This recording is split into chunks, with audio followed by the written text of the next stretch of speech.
یکی رفت در خونه همسایه، گفت طناب دارید؟ گفت روش ماست پهن کردم. گفت آخه مرد حسابی مگه میشه رو طناب ماست پهن کرد؟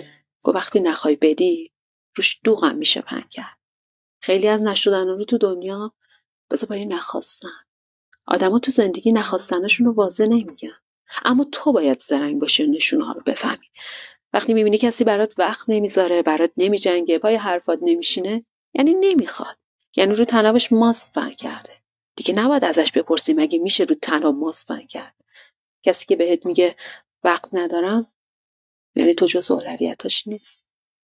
وگرنه آدما برای چیزی که اولویتشون باشه وقت خالی میکنن.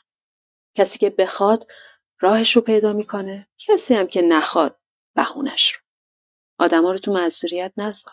درا رو باز بذار که هر کی میخواد بره راحت بره. شاید بشه کسی رو به زور به دست آورد، ولی نمیشه کسی رو به زور نگه داشت.